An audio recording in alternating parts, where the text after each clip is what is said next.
In this movie, I'll show you the better way to apply brightness contrast as a dynamic adjustment layer. I'll go ahead and switch over to this overly bright image, which I captured on a different die for what that's worth. Now, you have a couple of options when creating an adjustment layer. One is to drop down to this black and white circle at the bottom of the Layers panel. And notice that when you hover over it, it says Create New Fill or Adjustment Layer. Click on it to see a pop-up menu that begins with 3 fill layers. For now, you can ignore those. And then moves on to brightness contrast, which is the first of many adjustment layers, which include most of the color adjustments you can apply in Photoshop.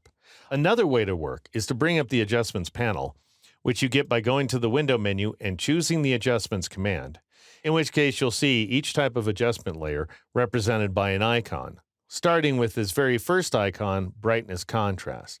And so it's important to bear in mind, the Adjustments panel only allows you to create adjustments inside Photoshop. You don't edit them here. So work either way. Either choose a command by clicking on this black and white circle at the bottom of the Layers panel, or click on an icon in the Adjustments panel, in which case you will create a new adjustment layer called, in this case, Brightness Contrast 1, and you will also bring up your brightness and contrast values here inside the Properties panel.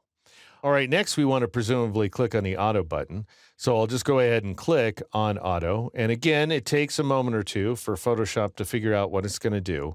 But you'll know the job is finished when you see new brightness and contrast values that are anything other than 0.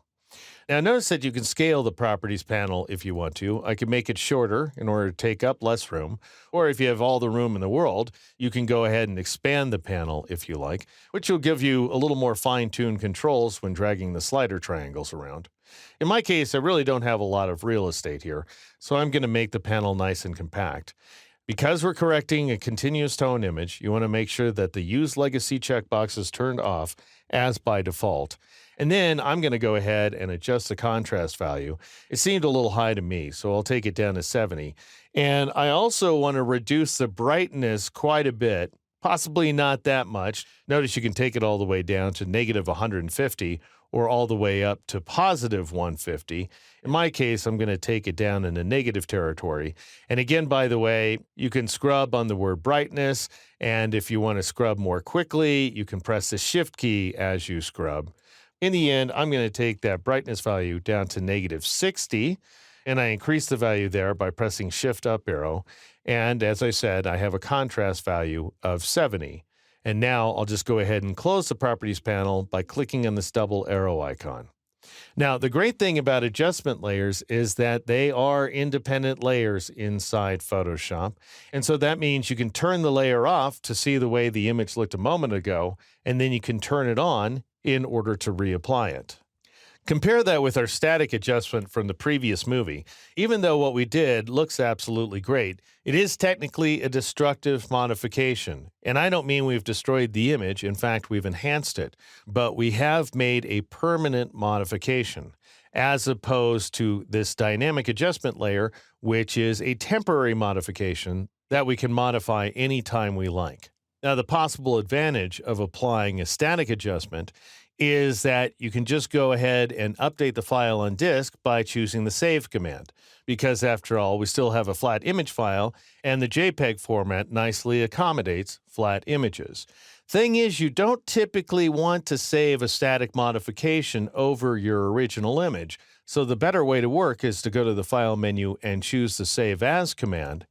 And then I'll just go ahead and give this file a different name, such as, let's say, Enhanced RecDive, I think I'll call it. And then I could click on a Save button in order to save that image, still using the JPEG format, which affords me a little bit of lossy compression. And then, of course, in response to the JPEG options here, I'll make sure my quality setting is set to its maximum of 12, and that Baseline Optimized is turned on as well, at which point I'll go ahead and click OK, in order to save that alternative version of the file.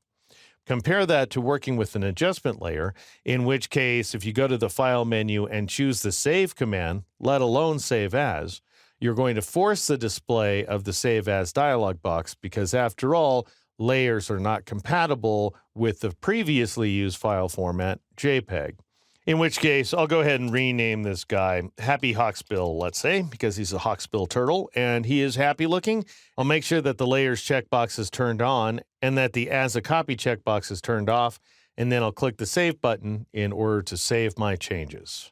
Now, what I'm going to tell you is I always recommend adjustment layers over static adjustments because not only can you change your mind anytime you like, but also they're super efficient. Notice these values down here, these size values in the lower left corner of the window.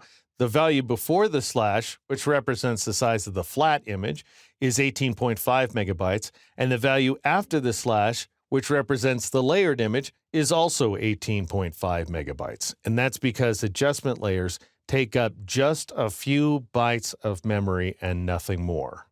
And that is how you apply brightness contrast as an entirely dynamic adjustment layer here inside Photoshop.